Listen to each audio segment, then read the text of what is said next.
Bonjour, je m'appelle Marie-Claude Lasserte, je suis la fondatrice de Renard et je suis en compagnie de Jennifer Akkad. Merci d'être présente. Salut. Ouais. On a déjà été ensemble pour un enregistrement.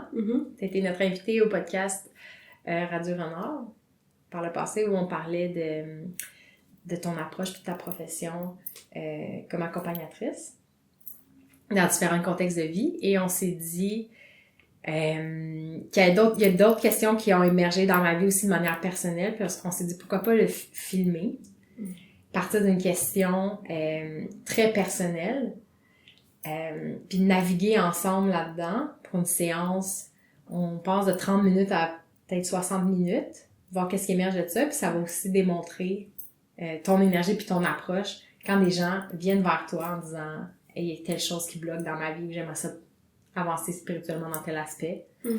Ça va pouvoir démontrer ça de ton travail. Ouais. Super.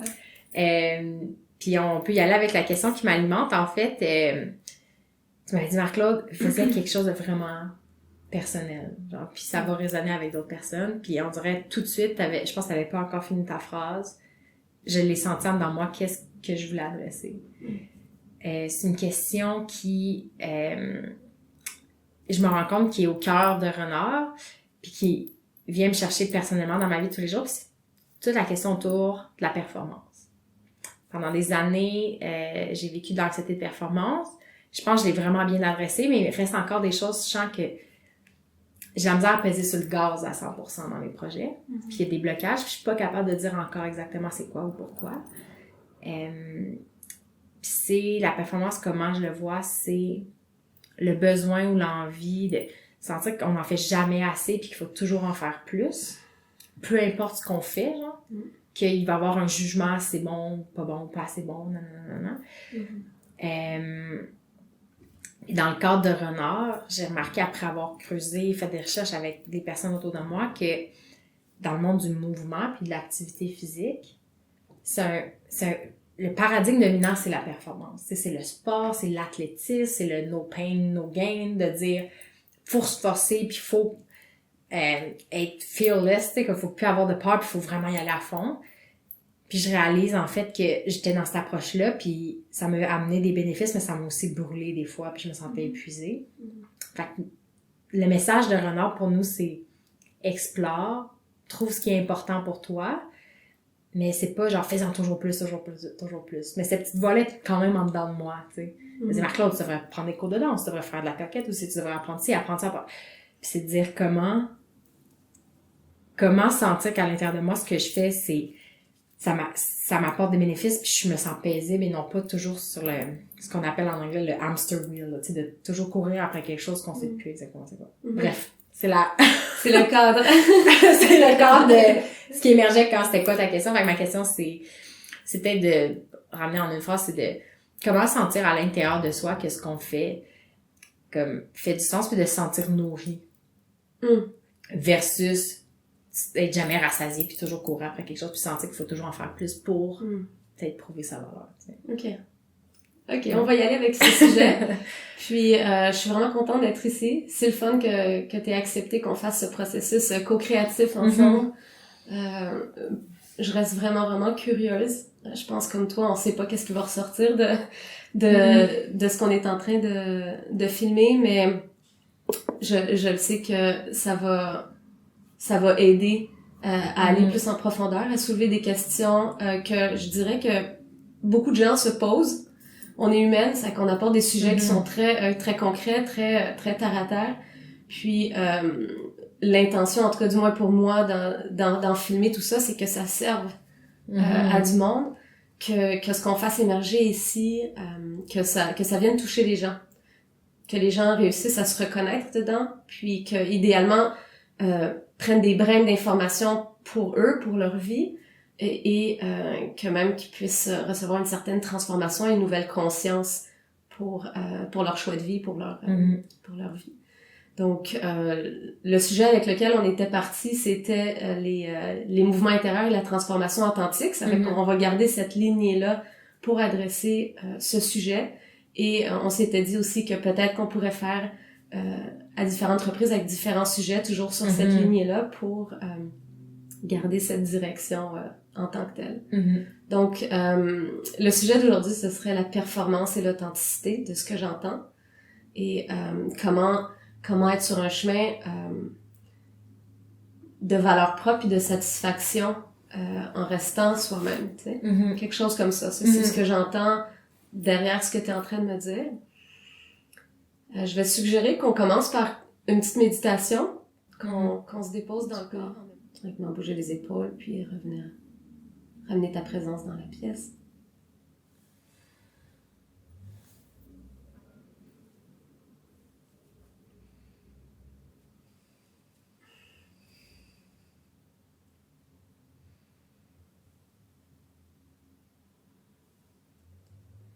Puis à partir de cet espace, tu peux peut-être nommer en quelques lignes qu'est-ce que tu as ressenti. Quelque chose qui a émergé pour toi. Est-ce que j'ouvre mes yeux? Oui.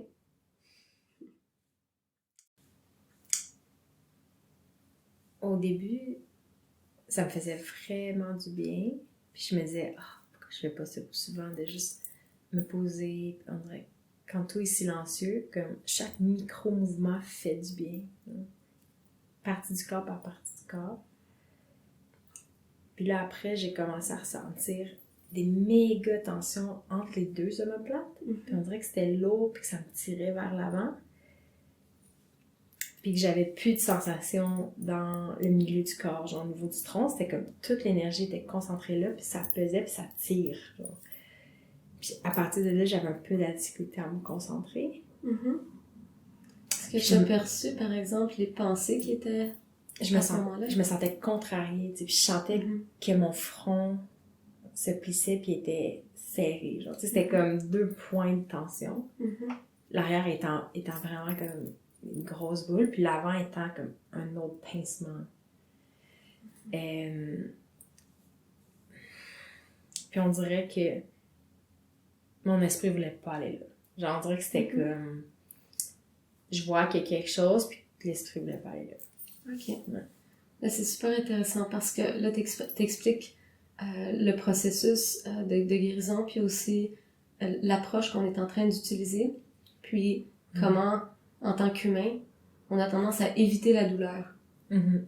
Donc, quand ça va bien, bien évidemment, on veut se déposer dedans. Quand ça va mal, notre cerveau primitif, souvent, il embarque, puis comme, il veut trouver une solution, right? Ouais. Ça fait que la présence, qu'est-ce qu'elle fait, c'est que dans un processus de transformation, dans un processus de guérison, c'est d'amener la présence au niveau de l'attention et d'être patiente, de rester avec. Et cette tension-là va commencer à se sentir écoutée, se sentir aimée, et va commencer à s'ouvrir à ce moment-là. Et là, c'est un cas spécifique, puis on ramène ça un petit peu, si on ramène ça un petit peu au sujet de la performance. Pour toi, lorsque tu te sens stressé et performant dans la vie, où est-ce que tu le sens plus dans ton corps? En parlant, on dirait que je me remémorais des choses, puis il me semble qu'avant, c'était une boule ou comme un manque de sensation ici. J'avais plus l'impression d'avoir le souffle coupé.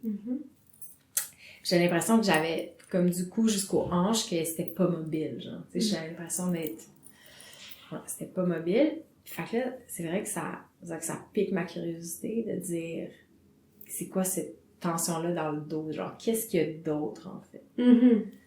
Donc dans le fond, ce serait de rentrer plus en profondeur puis de commencer à poser des questions à cette partie-là pour que ta présence reste puis qu'elle entende des réponses. Donc, entrer en dialogue avec. Ce qu'on pourrait faire, mais je pense que dans un cadre actuel, on le fera pas nécessairement, mais je serais curieuse de savoir si tu as des questions spécifiques par rapport à ce que tu viens de vivre ou si on ramène le sujet, s'il y a quelque chose qui émerge suite à la méditation. On a déjà eu une séance ensemble chez toi. T'accueilles des gens, au fond, dans le cadre de ta pratique pour de l'accompagnement personnalisé ou des fois du yoga en groupe. Puis pour les gens qui sont curieux de connaître ton approche, je me rappelle, j'étais venue avec une question spécifique. on s'était assises, puis c'était une méditation guidée à peu près d'1 heure, puis on dirait que tout émergeait dans ce cadre-là. Ouais. Fait que dans ce cas-là, genre, tu sais, qu'il y a une méga tension, ça fait presque mal, genre, tu sais. Comment tu l'approcherais? Est-ce que tu continuerais dans une méditation plus profonde ou il y a aussi des moments où tu entends un dialogue avec la personne pour un peu déficeler les pensées qui émergent? Ou, je serais curieuse de savoir, selon les cas, c'est quoi ton approche qui t'amène pour guider la personne vers des réponses ou la clarté? 100%. Donc, dans un cas comme celui-ci, ce qu'on aurait fait, c'est qu'on aurait continué, puis tu aurais commencé à nommer. Je t'aurais posé la question, quelle partie de ton corps te parle le plus en ce moment? Puis tu m'aurais nommé, au niveau de ma poitrine ou en mes omoplates, je sens vraiment une tension, puis ça reste. On dirait que ça veut pas se relâcher. Parce que des fois, on se promène dans le corps, puis là, ça pince, mais tu sais, c'est pas dominant, tu sais. Ça flotte, c'est plus... ça. Puis c'est comme, OK, il y a cette petite chose-là, mais... Ça prend pas tout le... Exact. C'est quand il y a quelque chose qui émerge comme ça, qui est comme un bloc, c'est que le corps, encore une fois, il est super intelligent. Il a décidé de mettre une protection. Donc, faut voir nos tensions comme, en grande partie, comme une protection de notre potentiel.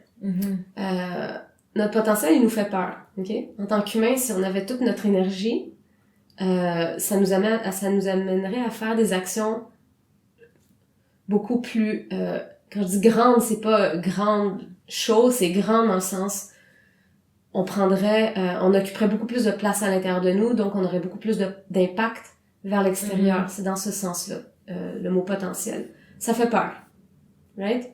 Ça fait peur parce que dès qu'on vient pour toucher ça à l'intérieur de nous, on doit faire face aux familles, à la société, à notre travail, on doit faire face au jugement des autres, on doit assumer la voix que nous on porte, ce qui vibre profondément à l'intérieur de nous. Si on va un petit peu plus loin, notre fonction. Donc on est né puis on est un corps, on est des années, on est une machine à quelque part. On est codifié dans nos cellules. Puis quand on va plus loin dans le corps de chaque personne, on se rend compte que on peut toucher ces codes-là et ça a une direction très spécifique. Et c'est pour ça que dans la petite enfance, souvent quand on regarde les enfants jouer, ces directions sont déjà là. L'enfant a déjà une tendance. Puis tu le vois, c'est très très naturel si tu laisses l'enfant jouer spontanément et organiquement. Il y a des personnages qui vont se réveiller naturellement. Puis ils sont pas encore dans la protection à cet âge-là, tu sais, sont vraiment dans... Puis je donne l'exemple, tu sais, mon garçon, je le vois, tu sais, quand il rentre dans un personnage... tu sais, un grand guerrier ou quand il rentre dans un clown ou puis il y a des personnages que ni son père ni moi avons nécessairement, on le sait à ce moment-là que c'est de quoi qui émerge. Bref, pour faire une histoire courte, on a peur de ça parce que quand on était enfant, on s'est fait dire, puis ça c'est pour tout le monde, quand t'es dans ça, moi en tant que parent, ça me challenge trop à cause de mes conditionnements et parce que je pense détenir une vérité pour toi ou parce que j'ai peur pour toi parce que je veux guider, peu importe où est-ce que je veux te guider. Donc ça donne déjà une direction, mais on se rend pas compte que souvent cette direction, elle vient vraiment de nos projections, elle vient vraiment de notre mental. OK? Ce que ça fait, c'est qu'au fur et à mesure qu'on prend dans la jeune enfance, puis c'est que le corps va commencer à se cristalliser de certaines façons, ça va créer ses protections. Et à un moment donné, en rendu adulte, on va se rendre compte que j'ai le dos complètement figé. C'est que quand on arrive avec un corps puis que ça dit ça, je dis OK, on va faire le chemin inverse maintenant. On va prendre le corps figé, on va entrer en dialogue, on va aller voir les croyances qui ont été instaurées pour créer ça. On va voir la voix en dessous qui dit qui est beaucoup plus vulnérable, beaucoup plus authentique, qui va dire des trucs comme maman, j'aimerais donc bien ça que tu m'entendes. Ou je suis pas entendue, ou genre je suis plus capable de pas pouvoir jouer de telle façon. En tout cas, puis souvent il y a toutes sortes, c'est teinté d'émotions. Les émotions, c'est une couche par-dessus la voix authentique. Puis, quand je fais l'accompagnement, on passe à travers tout ce processus, dans la conscience corporelle. Pour revenir vraiment à ta question plus précisément, on va poser des questions à l'attention, au mur auquel on frappe. Toi, tu restes là en présence et tu entends de l'intérieur qu'est-ce que c'est en train de dire. Et ça, là, je pointe ici, mais dans ton cas, disons les omoplates, c'est composé souvent de plusieurs voix. Donc, c'est pas pour sonner schizophrène ou quoi que ce soit, mais c'est composé de papa, c'est composé de maman, c'est composé de la religion, c'est composé de la petite voix de l'enfant. Et tout ça, c'est un monde, right? Donc, la tension, c'est pas juste une tension, c'est un monde qu'on apprend à décortiquer. Puis quand on voit que avec le dialogue, la personne, elle se détend, on commence à entrer en dialogue dans ces parties-là, et là, ça commence à créer de l'harmonie. Parce que là, il se parle. L'enfant qui avait pas le pouvoir de s'exprimer quand il était enfant a maintenant l'opportunité de dire qu'est-ce qui tient à cœur depuis vraiment longtemps. Puis là, ça donne que je parle d'enfant parce qu'on rentre dans ce sujet-là. Puis je pense que c'est pour ça aussi que c'est super important que c'est super important d'accueillir ça depuis loin, là, depuis avant. Là. J'ai réalisé récemment comment j'ai des croyances par rapport à, par exemple, le monde des affaires ou l'entrepreneuriat. Puis j'ai été capable de faire ce chemin-là jusqu'à arrière de dire « Ah, ok, je comprends pourquoi j'ai formé cette vision-là du monde » parce que je me rappelle des moments précis de certains adultes dans mon entourage qui disaient certains commentaires face à certaines situations ou de choses que je lis dans le journal, puis ça reflète un peu la position de la société sur l'argent, par exemple, la relation à l'argent. Ou, puis j'ai fait ce chemin-là inverse, puis j'ai fait, ça m'a rassurée de dire, ah, je comprends pourquoi j'ai cette vision du monde des affaires, que je le vois comme tous les morceaux, ils viennent d'où à peu près, comment ça s'est formé. La relation à la performance, en parlant, je réalise que je sais pas exactement d'où ça vient. Parce que j'ai souvent été présentée dans la famille comme la perfectionniste, la personne qui se rendait un peu malade à la tâche. Puis je sentais que j'étais un peu un mouton noir dans cet aspect-là, peut-être que je suis moins seule que je pensais en fait, mais en tout cas. Fait que peut-être cette origine-là est moins claire pour moi. Puis peut-être qu'il y a un sentiment de solitude aussi qui est accompagné de ça, de dire ah, je suis toute seule comme ça de ouais. Oui, il y a beaucoup d'informations dans ce que tu dis. La première des choses, c'est pas tout le temps nécessaire de savoir d'où est-ce que ça vient. OK? L'important, c'est d'accueillir dans le moment présent. Fait que, disons, il y a la tension, et là, ça émerge. Il y a souvent des approches qui vont nous faire aller puis analyser, puis psychanalyser, puis il y a rien contre ces approches-là. C'est juste que dans un processus comme celui-ci, on reste dans le moment présent pour déloger l'énergie tout de suite. OK? Ensuite, les autres sujets que j'entends derrière ce que tu me dis, il y a vraiment le sujet de la valeur propre. Il y a vraiment le sujet de la reconnaissance. Donc, d'être vu, d'être valorisé. Puis, il y avait un autre sujet qui était aussi de pas se sentir comprise, d'où l'isolement, d'où le aloneness, d'où le loneliness plutôt, dans ce cas-là. Puis tu vois, si on commence à entrer dans ces couches-là, on va aller vraiment beaucoup plus profond. Right? C'est un sujet qui touche tout le monde. On a tout, tu sais, c'est tout le monde touche ces sujets-là de valeur propre. Le travail qu'on est en train de faire, c'est pour amener la personne à s'aimer et à découvrir c'est quoi sa valeur propre. Et la valeur propre d'une personne émerge lorsqu'elle sent qu'elle peut se connecter et se rallier à elle-même. Pas sans le besoin des autres. C'est pas ça qu'on est en train de dire. C'est qu'il y a un sentiment de sécurité profond et d'acceptation profonde de qui on est. Puis, là, je me rassois en indien, mais quand on médite comme ça, il y a quelque chose qui émerge, ce sentiment de valorisation. On se dépose, puis on se sent supporté, et là, il y a une valeur, il y a vraiment quelque chose, une énergie qui dit OK, il y a vraiment de quoi. Et pour les femmes, ça part beaucoup, du moins moi, c'est comment je le sens, ça part beaucoup de l'utérus.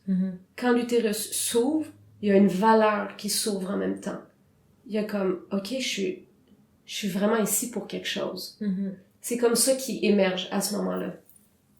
Et après ça, ben ça se manifeste de toutes sortes de façons, puis je veux pas rentrer plus dans ce sujet, mais le sentiment de sécurité, de valeur propre, pour tout individu, de ce que j'ai exploré puis de ce que j'ai expériencé moi-même, ça ne se passe pas si la personne n'est pas grounded. Si elle n'arrive pas à se déposer et s'enraciner dans son propre corps et ce que j'appellerais dans sa propre maison. Donc, qui m'amène à un autre sujet qui est l'appartenance. En anglais, on dit belonging. Et cette quête d'appartenance, elle va très, très proche avec le sujet que tu amènes, de la performance, mais en dessous de ça, de sa valeur, la quête de valeur et d'approbation de l'extérieur. Et dans le corps, c'est vraiment au niveau des racines. Et quand on parle de racines, dans le corps, c'est le bassin, le plancher pelvien, toute la base du nombril, et qui dans le psychosomatique pourrait se catégoriser dans tout ce qui a propulsé notre conception jusqu'à toute la petite enfance. Et c'est souvent beaucoup d'humains prennent tout ça et mettent ça dans un tiroir parce que les contextes ils ont peut-être pas été optimaux. Sans traumatisme, gros traumatisme, mais pour tout le monde, c'est à peu près comme ça. Ça fait que la plupart d'entre nous, on vit plus là. Puis on se crée des personnalités artificielles qui viennent se loger souvent à ce niveau-là dans le corps. Et là, ben on fonctionne à partir de là. Et cette partie-là, ou qu'on fonctionne de cet endroit-là, on va tout le temps être en train de chercher l'approbation de l'extérieur. C'est comme inévitable parce qu'on n'arrive pas à se déposer dans notre maison. Le sentiment de sécurité puis de valeur propre, on l'a pas basé sur ce que j'ai dit tantôt. C'est que le travail qu'on fait, c'est OK, déconstruit. On se dépose. Et là, on va faire face à tous les inconforts, bien évidemment, qui arrivent dans ces zones-là. Comme je te disais juste avant qu'on commence, c'est un processus de transformation. Oui, ça amène de l'harmonie puis ça amène de la joie quand on transcende, mais ça vient avec du chaos. On s'utilisait comme exemple, puis on se dit, ben, on fait ça, sauf que dans la réalité de tous les jours, hey, on vit du chaos, là, tu sais. Ouais, puis comme tu dis, je pense que ce qui était peurant de méditer ou de se poser réellement, c'est que là, on entend nos pensées, on les voit, on les ressent. Puis des fois, c'est négatif, puis si on sent qu'on n'a pas le contrôle dessus, c'est vraiment épeurant. T'sais, fait qu'on veut, à la place, je pense, les étouffer ou rester actif pour... on répond, en fait, à cette voix-là qui nous dit « faut que t'en fasses plus pour valoir quelque chose », puis là, on l'a impliqué dans toutes sortes d'activités, puis moi, j'étais cette personne-là que je regardais mon agenda, puis c'est comme des cases, des blocs dans mon horaire, puis chaque bloc devait être rempli. Il y avait jamais rien de vide. Puis si je te lance la question, pourquoi tu penses que c'était comme ça? Il y a une partie de moi qui était réellement curieuse, puis que j'avais envie de faire plein de choses. L'ennui est pas une émotion qui m'habite vraiment. Comme, pour moi, l'univers, le monde est rempli de possibilités, puis je pense que ma peur vient de la crainte de pas en faire assez, ou de pas vivre assez, de faire le mauvais choix, parce que comme s'il y a une option qui était mieux qu'une autre. Puis j'ai l'impression que les choses ont une valeur un peu objective, puis il faut que je la trouve, versus me tourner vers moi, puis dire qu'est-ce que moi j'aime. On dirait qu'intellectuellement, je me dis qu'une préférence de ma part est pas suffisante pour me justifier de choisir un avenue ou pas. J'ai de la difficulté à faire mes choix selon qu'est-ce que moi j'aime, tout simplement, genre. Fait qu'on dirait que là, j'intellectualise, puis j'essaie de trouver qu'est-ce qui est valide, qu'est-ce qui est comme honorable, qu'est-ce qui est la bonne chose à faire, tu sais. Donc c'est une partie de la tête qui choisit. Ouais, vraiment. Puis je te pose une autre question. Quand tu fais ces choix-là, est-ce qu'il y a une attraction? Est-ce qu'il y a quelque chose qui te... Est-ce que tu sens que c'est pour toi ou c'est une stimulation intellectuelle? Quand je choisis une activité ou... ça dépend des moments. Je suis vraiment introvertie dans le sens où je sens que je recharge mes batteries dans la solitude. Puis on dirait des fois, si c'était juste de moi, il y a une partie de moi qui voudrait passer une semaine entière sans parler à personne. Ça me fait pas peur, genre. Ou l'idée d'être moine, pour moi, ça serait pas épeurant dans le sens où je suis comme, oh, ok, oui, la solitude, ça... Puis il y a une partie de moi qui a peur, là, la peur émerge parce que je me dis, si je choisis cette avenue-là, je vais jamais sortir de chez nous, je vais tout le temps dire non, puis j'aurai plus d'amis, puis je vais finir par être seule, tu sais. Ou être recluse, ou rien accomplir, parce que je veux juste être seule, tu sais.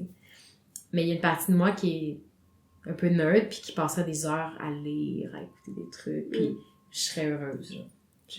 Ouais. OK. Puis là, c'est ce que je veux amener comme point, c'est la réponse, tu l'as.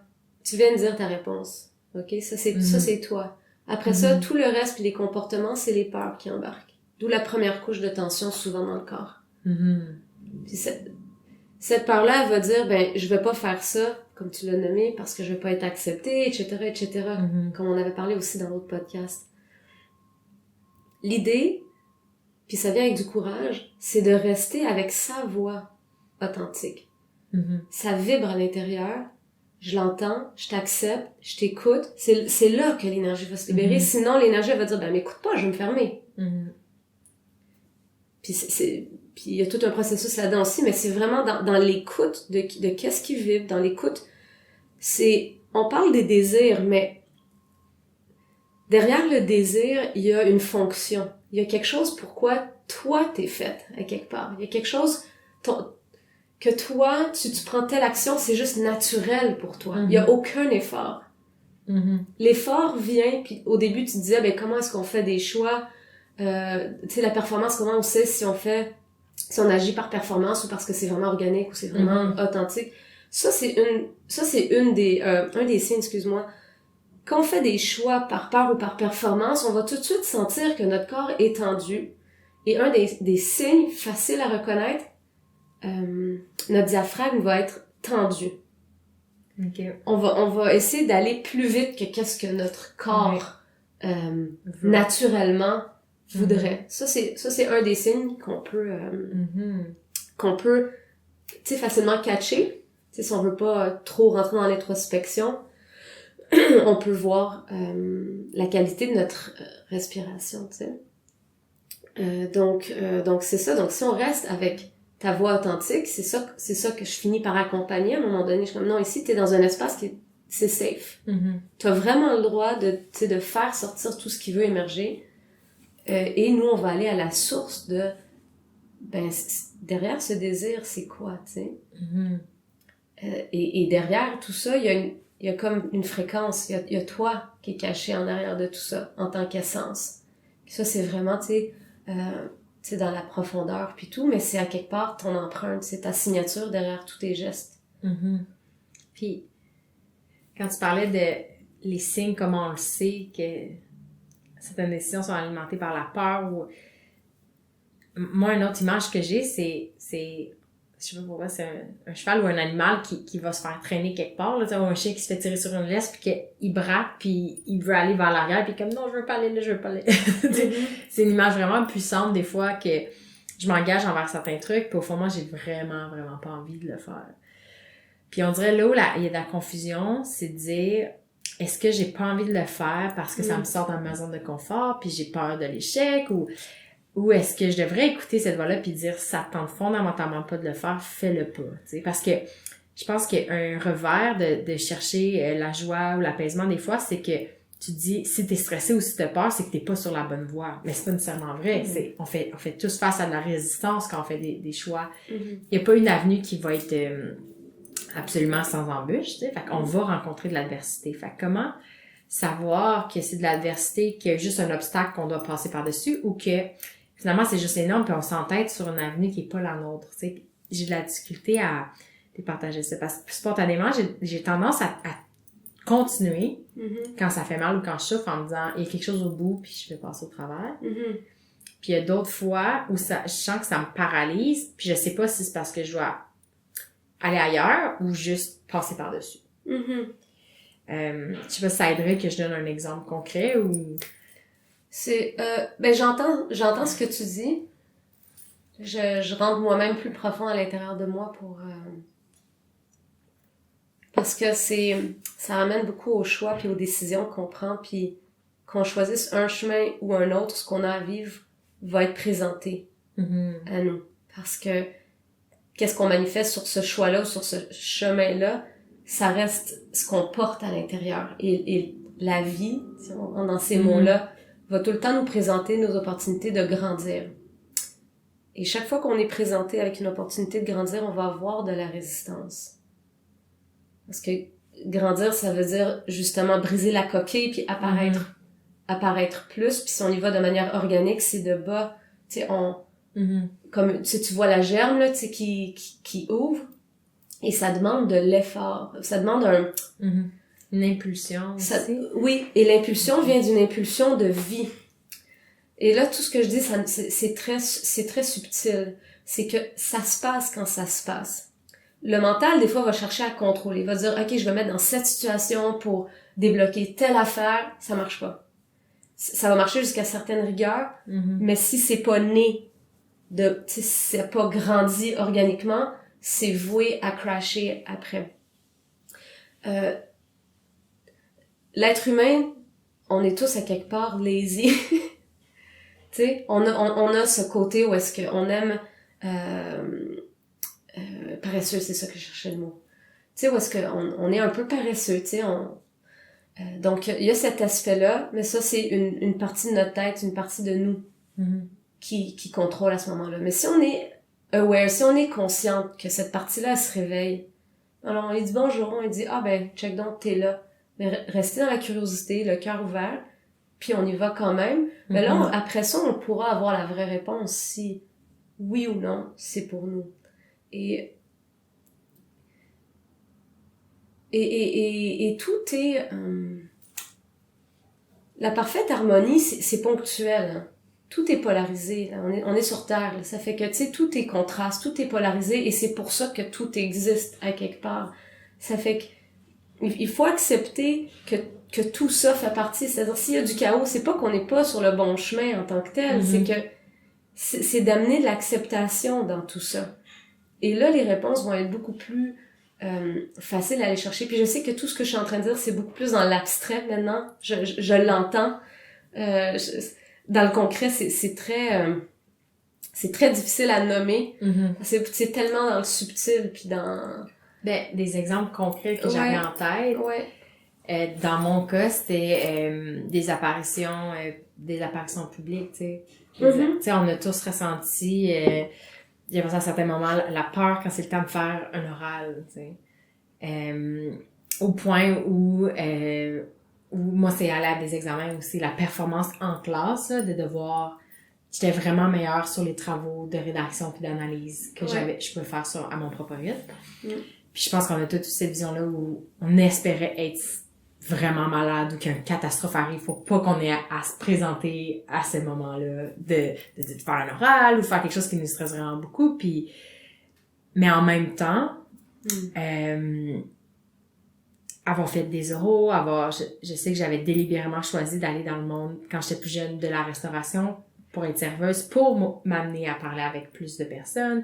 Puis maintenant, j'anime un podcast, puis sincèrement, ça m'épanouit. Tu sais, j'apprécie vraiment ça. Fait que je me disais, tous ces petits moments-là m'ont familiarisé avec le monde de l'interaction sous différentes formes, puis je suis contente de l'avoir fait. Mais on dirait que mon impulsion initiale, c'était pas « Ah, je suis tellement épanouie devant la classe, puis j'ai sincèrement envie comme de le faire. » C'est devenu un médium pour toi de pratique, puis c'est des skills à quelque part. C'est des skills qu'on développe, puis je pense que, encore une fois, si depuis le début, on est accompagné de manière plus organique, il y aurait eu moins de détours. C'est-à-dire que, oui, il y a une partie de Marie-Claude qui voulait communiquer quelque chose, mais l'essence, c'est la communication.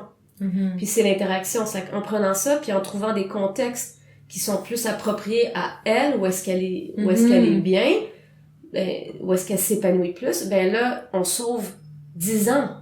Tu comprends? Puis aussi, c'est de tout le temps se ramener à... Et le stress vient souvent quand on se rappelle pas du pourquoi on fait les choses. Le why en arrière de tout ça. Puis on se fait tout prendre dans un train à un moment donné, puis on commence à être robot. On se dit, ben j'ai choisi ça, c'est avec le go, go, go, puis tu te reposes pas la question. Mais à un moment donné, ça commence à faire mal. Puis là, tu rentres dans des actions comme ça, puis tu te dis, moi, ça m'arrive constamment de dire, mais pourquoi je fais ça déjà? Puis quand je me pose cette question-là, ça me montre où est-ce que je me suis désalignée. Je me rassois, je suis comme, oh là là, t'as oublié ça, puis ce besoin-là est vraiment important pour toi. Et c'est là que je brise tout ce que j'ai construit. Ça, c'est comme ça que je fais. Puis je me dis, tu repars de zéro. C'est tout le temps une affaire de, tu nais, tu meurs. Tu nais, tu meurs. Tu nais, tu meurs. C'est vraiment un processus de renaissance constante et de réalignement constant avec les réponses qu'on a et le pourquoi, en servant quelque chose qui est au-delà de nous, notre pourquoi il devient beaucoup plus grand et ça nous propulse, ça nous inspire nous-mêmes. Et c'est si on perd cette inspiration-là, cette vision vers quelque chose de, tu sais, de plus grand, avec une essence beaucoup plus grande, je veux pas parler de Dieu et tout ça, puis de tous ces univers-là, mais il y a vraiment des inspirations qu'on reçoit. Et si on suit ça, puis qu'on reste tuné à ça, ça va tout le temps nous ramener sur la bonne track, et ça va rester aligné. Donc, je parle beaucoup de la Terre, mais il y a l'alignement, puis on en parlait aussi dans le dernier podcast. L'alignement est quelque chose de plus grand, puis là, quand les deux s'alignent, ben là, c'est ta machine, elle est utile à quelque chose de plus grand, et là, ben, ça vient se manifester avec ça. Puis qu'on parle de désalignement, ben, c'est de ça qu'on parle. Le désalignement, c'est que là, puis là, ça prend la colonne vertébrale, ben, tu commences à avoir des problèmes de dos, tu sais, ça circule pas. Ta colonne vertébrale qui est comme ton système nerveux, mais qui est à quelque part deux pôles, un pôle, disons, vers la terre, puis un pôle vers plus haut. Si la communication se passe pas entre les deux, puis que, bref, ça crée des coupures, puis là, c'est là que le corps commence à générer des protections puis la douleur, parce que son potentiel, si on parle de circuit électrique, son jeu, son courant, il est pas optimal. C'est que là, il a peur de surchauffer, en fait. Ça fait qu'il se crée une... Puis je le ressens tout depuis le début. Ouais. j'ai encore la tension, puis ça variait selon les discussions qu'on a. Ok, oui. Qu'on parlait, tu sais, je sentais les tensions plus ou moins fortes. Tantôt, je me suis déplacée un petit peu pour apaiser, mettre le... Fait que je sais pas si on peut repartir de là, de cette tension-là. Ouais. Puis d'aller tenter le terrain un peu, voir s'il y a quelque chose qui émerge. Parce qu'on s'est dit qu'on allait partir aujourd'hui avec une question de départ. Ouais. Puis qui est associée au mouvement et à la performance, notamment physique, en fait. Mon idée, c'était de quelle activité physique je vais faire dans ma vie. Puis c'est vrai qu'on en a pas parlé concrètement, mais je sens déjà que j'ai des réponses. Puis on s'est dit, si ça, c'est ça la question de départ, on s'attend à finir avec encore plus de questions à la fin, ou d'autres questions qui vont nous servir pour une autre séance ou pour d'autres réflexions dans la vie. Fait que c'est bien correct. Fait que je serais curieuse d'aller vraiment juste poker ça, voir s'il y a quelque chose à délier. Ouais. Parfait. Je vais aller à la toilette. Oui! Moi aussi, je vais y aller après. Donc, on a pris une courte pause. Et il nous reste quelques minutes ensemble. Question qui a émergé pour moi, c'est dans un accompagnement régulier, dans le fond, on a commencé avec une méditation, puis souvent ça peut se prolonger sur 1 heure. On explore ensemble la tension. C'est ça on a beaucoup parlé aujourd'hui. Il y a une tension qui se forme dans le corps. Fait qu'on s'en va, on écoute, on voit ce qui émerge, puis on part de là. C'est quoi le sentiment? Comment on sait, tu sais, qu'il y a une certaine résolution dans la séance, où la personne, elle a trouvé des réponses? Comment on sait qu'il y a une certaine progression qui a été faite? Des exemples concrets. La vie, à quelque part, dans la vie, on va tout de suite sentir que la vie se transforme. Donc, on va sentir la différence au niveau de nos relations, au niveau de nos prises de décision, au niveau de notre attitude vis-à-vis de certaines situations. Et on va se rendre compte aussi, si on porte attention, parce que des fois c'est subtil, que ce qui est présenté à nous, autour de nous, est différent. Puis des fois, ça va être subtil, mais tout ce qui se présente autour de nous sont des nouvelles opportunités qui sont en résonance avec cette nouvelle réalité qu'on vient d'ouvrir. C'est que si on prend une tension, puis qu'on dit, OK, ouvre-toi, puis que là, on est arrivé à résolution, c'est-à-dire qu'on est arrivé dans un nouveau plateau, parce qu'il y a une transition entre la tension et la nouvelle tension en dessous. Quand on arrive dans cette période-là, il y a des nouveaux choix. La vie est en train de nous dire, regarde, toi, tu veux t'en aller vers le plus profond. Regarde les nouveaux choix qui sont en train de s'exposer à toi. Est-ce que tu dis oui ou tu dis non? Puis c'est là que la conscience est super importante, ou du moins voir. Vraiment être curieuse, puis regarder qu'est-ce qui se passe autour de soi. Puis c'est là que c'est le fun. Puis là, tu dis, wow, cette personne-là m'a pas répondu comme d'habitude. Mais il y a une raison. Ou on vient de me présenter telle opportunité, puis genre là 1 an, je rêvais de cette opportunité-là, mais ça se présentait pas. Ben encore là, il y a une raison, c'est tout le temps un reflet de qu'est-ce qui se passe. C'est de dire, OK, ben à quelque part, je le demande au fond de moi, l'important c'est de commencer à dire oui. De dire oui à tout ce qui est en train de se présenter, parce que ça va travailler conjointement avec ce qu'on est en train de faire dans le corps. Parce que juste travailler dans le corps puis pas prendre action dans la vie, ça fait pas vraiment son sens, parce qu'on est là pour vivre ici, et juste être constamment dans l'action, dans les désirs, dans la tête, sans faire attention à ce monde intérieur. On en a parlé au début. Ça marche pas, c'est que c'est vraiment une danse. C'est super intéressant. C'est vrai que je posais la question, puis on dirait, je m'entendais déjà une certaine réponse qui est comment physiquement ou émotionnellement, on sent qu'il y a une résolution dans le corps. Tu sais, réaliser que ça amène aussi une manifestation dans le monde extérieur. 100%. À cause de notre regard sur le monde peut être différent, où on va remarquer certaines choses, il y a des choses qui vont émerger qui n'auraient pas pu avant, de par notre énergie, tu sais. Et une autre manifestation, parce que tu parles d'état, tu sais, ou d'émotions, tout ça, c'est que oui, quand il y a résolution dans le corps, il y a de l'énergie qui se dégage. Et dans cette énergie-là, on trouve beaucoup de satisfaction. C'est teinté de joie, souvent, quand on touche une blessure, une vraie blessure, un traumatisme à une certaine rigueur, puis qu'on l'ouvre, la résolution de ça se traduit par une joie. Parce que c'est un de nos états, la joie, qui est juste camouflée en dessous. Donc, on arrive à la résolution de ces protections-là, ben, on est plus libre. Donc, tu sais, on le ressent, tu sais, on a bien plus de joie de vivre, on est beaucoup plus à l'aise dans nos relations, on s'accroche beaucoup moins dans le mental à nos tracas, nos worries, ou qu'est-ce que l'autre pense, puis tu sais, tout le tralala qui peut nous passer par la tête en se couchant le soir, tu sais. On est comme, non, ça circule, là, tu sais, on reste pas accroché, là. Plein d'espace, tu sais, c'est bon. Quand on dit on avait un poids sur les épaules, ou versus, j'ai ressenti dernièrement, j'ai eu une réalisation, puis physiquement, j'avais l'impression de peser moins. J'avais l'impression d'être libérée physiquement. Mais c'est le but, c'est ce qui m'a propulsée vers tout ce chemin-là, c'est une quête de liberté. Une de mes grandes questions c'était ça, c'est quoi la liberté? Puis ça c'est une de mes questions de grandes questions. Puis ça m'a propulsée vers tout ça, puis c'est là que je trouve ma liberté. Ouais, vraiment. C'est une belle conclusion. On se demandait comment rapper le tout parce qu'on improvisait, là. On est très dans l'improviste aujourd'hui. Ouais, mais je pense que c'est une belle façon de terminer ça. C'est la joie qui peut nous emporter quand on a mis le doigt sur ce qui nous anime. Super, merci beaucoup. Merci à nous. On va se reparler, on va continuer la discussion.